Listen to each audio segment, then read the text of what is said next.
Or do you think that's what I was about to ask? Like, do you guys think that the Timekeepers are? Do they like? Do you think they exist? Do you think Ravonna even knew that they were robots? Do you think that they don't exist at all and there's someone pulling the strings? Like, what do you guys think about that plot twist? I mean, I was not. I knew it was going to be like a Wizard of Oz thing, I think that's what it is, the man behind the curtain. Yeah, and then there's these robots. I mean, I had a very strong feeling from the beginning that the Timekeepers weren't a real thing. They were and it turned out they were robots. I think it's probably somebody pulling strings, like behind the scenes. I had played around with the idea of it just being a self-running system, like there is nobody, but that also seems like a little bit too. Why would it happen? I don't think they would have gone for that. Also, because of the robots, that can't really be. I want to say she doesn't know, but everything is like going back to that theory about Kang coming in. That's what I was thinking. And in the comics, his love interest is named Princess Ravonna. So now that kind of makes me think Ravonna is gonna know, like, who's pulling the strings. But the way the character is in Loki, I don't think she does. I don't think so either. Yeah. Right? Yeah. But I just think in the comics, Ravonna kept dying. That's why he kept like going back in time to like try to save her, but she kept like it was like she literally, that whole idea of the sacred timeline and she has to do this and like it could, but technically to save her he could have put her in the TVA. That's simply to create her like out of variant. Time, That's a good theory. But this is a lot of faith, even though they did just cast Kang, but this is a lot of faith that we're putting in someone we haven't met yet. I know. Like Marvel's been baiting switching us with our all year. When you think about the shows, like we're thinking Mephisto and we're thinking AIM. Yeah, like there's so many theories, and it's like, do you think that they could even introduce Kang in 2 episodes of Loki? Maybe at the very, very end. I mean, the only way they would do that, I think, is if it was more of a setup for a new program or something like that. Well, they've already greenlit and shot and filmed the 2nd season of Loki, so we know we're coming back for another 6. Right. That also makes me kind of feel nervous about Sylvie and Loki both making it either out of this season or not being, like how they're separated right now. I think that they will end separated. Yeah, they're not meant to be in the same timeline, which is weird to me. That's how remember the branch. Yeah, true. Yeah, the spike. That's what it's called. Yeah, the spike. But I really love their love, and I want to see them end up together for no reason at all. I love their love, but I would love if that love was platonic love. If they're father and daughter, I cannot wait to say I told you so.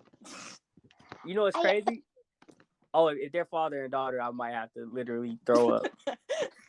I might have to throw up. I'm gonna look like when Loki got hit with that stick. It wouldn't be technically his. It's just another Loki's. Yeah, but there's something about that. I know. But she did say that she's the goddess of mischief, so. I mean. I think, I love the idea of her being his daughter in like another version, but I don't think that's what they're gonna do. I feel like the setup would be so weird and. I mean, I think at this point it's really unlikely. I kind of thought about it when she like first arrived, but now it's like, maybe not Marvel. And even if you did, maybe go edit that. Go edit that out. Got 2 episodes to find out. Yeah, change the dialogue. Can we say that Mobius is the worst detective of all time? But he's so fun. No, he's not very good at his job. No, he is so terrible. We love him, but he's terrible. It's like a lovable like oaf or like goof. Like he just does things that's like, oh, you're clearly gonna get caught. Yeah. Like why did he if he thought he was gonna get away with switching their thing, why didn't he sell it longer? Like time doesn't matter. Yeah. They're out of time. It's not like they're gonna run any further out of time. Mm-hmm. But he's such a fun character, though. You see how he got caught and tried to like try to talk his way out of it? Yeah, he tried to talk his way out of it first before just coming clean. I love that. Yeah.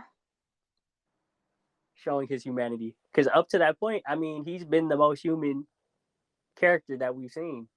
Mm-hmm. Of, you know, the TVA character. Outside of maybe, what was his name? Casey? Yeah. We haven't seen Casey in a while. Is Casey okay? Do we need to check on Casey? I know, right? No checking. He said, "What's a fish?" That's so crazy.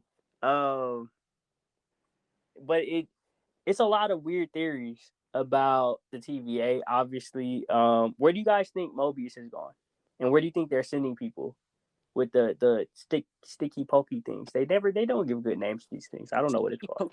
Well, I would assume that he has to be in the same place that Loki ended up. From the cutscene, wherever that place is. Mm-hmm.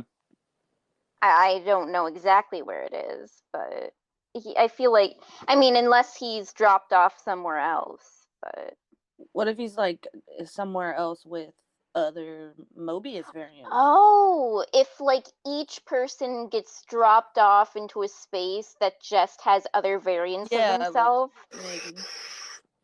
That would be really interesting. I didn't even think about actually really like that. I love that. I'm thinking like, okay, either only Loki goes to Loki places or everyone else goes elsewhere. Everyone else just disappears. Obviously, we know that IMDb credits, he's credited in the rest of the episodes. We know that Loki can't die. So yeah, they're not going to kill Loki in a show called Loki. He even said, I've lost count of how many times I've died. Granted. Yeah. Granted. Have you guys ever seen, granted, we've already seen Loki die and come back at this point with this exact same model, but have you ever seen the movie, oh my gosh, with Tom Cruise and Morgan Freeman? Oh my gosh. Look it up.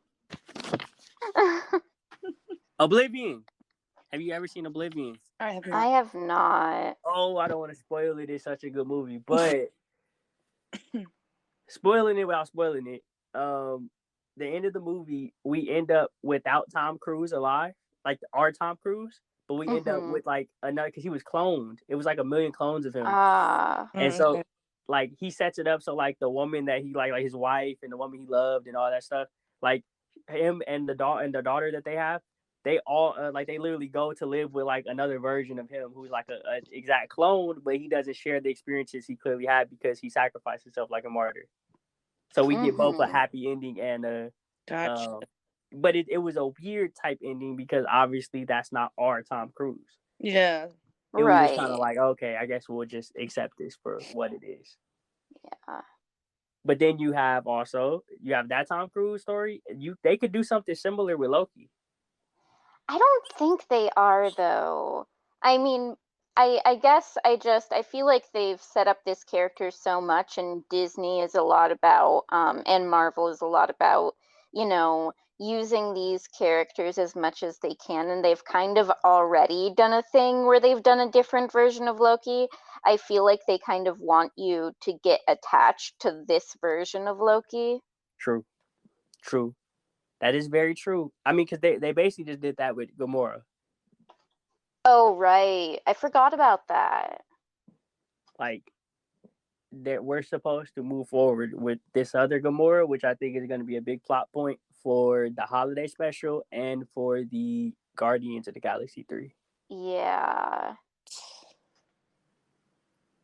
I love Guardians of the Galaxy. So 2 wasn't the greatest. Oh, I love it. I think they could have did more with 2, but plot-wise. But I mean, but it was hard to do one that topped the first Guardians of the Galaxy movie. I mean, very true. Ensemble movie that just worked with Chris Pratt starring. Oh my gosh! we've mentioned Chris Pratt too much and Chris Pratt movies too much on this Loki show so far. That's the last Chris Pratt reference. He's not even in it. He's not even in it. Chris Pratt stars in another version of Loki. How do you guys feel about the post-credit scene? So, nerd moment. The post-credit scene is set in New York. If you look closely in the last frame, you will see Avengers Tower in the back. Oh. You saw that, but you didn't see the Easter eggs in the office? Wait, you said what? I said you saw that, but you didn't see all the little... Okay. Oh my gosh. I'm excited, though, after that cutscene. I like the other Lokis being there. Oh my god, I didn't even see the freaking alligator Loki at the first time. Like, because I watched the episode twice, and the second time I was like, oh my god, there's an alligator Loki. He was like, the kid was holding it. I was like, what is that? Not alligator Loki. I have to go back and rewatch it. I didn't catch that either. Right? Watch now. That's what you're gonna see. Now I have to go back. I have to see alligator Loki before I get into the next episode. I love when they do post credit scenes for the TV shows. I actually hate when they don't, because I stay and watch every episode just in case they do anyway. So it's like I could tell you probably who did or all of the credits for the episode. Like, oh, Sam is back. Knowing them on a first name basis. Where do you think they're going with that? With the Lokis? Yes. With the Lokis converging, the Loki Avengers. Remember, I told you guys, what did I say 2 episodes ago? I said we're now looking at the Loki Avengers. Loki Avengers. Oh my gosh! I'm excited to see their personalities of the other guns into the Loki verse. Yes. I will say I would totally watch a movie that was just the Avengers, but they're all different versions of Loki. Just like a team up movie, just with different Lokis. That sounds like the greatest animated movie of all time. Well, they seem like they have a plan to like come with us if you want to live or whatever the hell they say. I don't think we can fall in love with these other Lokis though, because I think they can't physically carry them into another universe or our main universe. So it would be like they're building characters that either they plan on like returning to, or we'll see in some other fashion, like What If, or another show. I think they're just in there to help like move along the story, like teach us more about what's happening, what's going on with like Timekeepers and all that. But I also hope that we learn more about Sylvie's Nexus event, like in the next episode. Yes, because they still didn't explain that. Like, what was she gonna do? Oh yeah, I don't think we're getting that answer until the very end. I think it's a Scarlet Witch thing. Probably. Boy, was that not a great reveal. Yeah. Oh my gosh, you're the Scarlet Witch? That's what it is? Please don't do that with Wolverine. Please, Marvel. Please don't give us a reveal that, oh my gosh, you're the Wolverine. I think they did that in the Wolverine already too. I think they called it out in the movie. The Wolverine. Yeah. That'll be terrible. Oh gosh. I do want to say I love that one of the Lokis was Richard E. Grant. I knew he was going to be in the show, but I didn't know when he was going to show up. Does the reveal that he's a Loki make it even better? Yes, it's great. Did Marvel just finesse us into like watching a show with like literally no characters? Like, did they just literally create all these people with like one character name, one IP? Yeah. We keep getting canceled by Marvel. I have to stop asking these questions on this show. The last thing I will point out, I did notice one other Easter egg. Please tell me you guys caught the Blade reference. Oh yeah. And the Mobius reference. I mean, it was both. where it was like we've caught all kind of we've seen all kind of things: Titans, vampires, and scrolls. Or no, Kree, vampires and scrolls. Oh, I keep saying scrolls. Jesus, Kree, vampire, scrolls are on my mind. I might be a scroll. It's okay. Kree, vampires, and Titans. Obviously, we know Thanos is a Titan that we've seen. We know the Kree because of Brie Larson's Captain Marvel and the upcoming The Marvels. Yeah. And we are familiar with vampires, but not at all through Marvel. We've never seen vampires at all. Never. No. So that little Easter egg, that little mention was like a little nod, I think, to like Morbius coming out, of course, I think next year now through Sony. Of course, that's on the Sony side, but it looks like Sony and Marvel are using this show because this show is kind of explaining Spider-Man.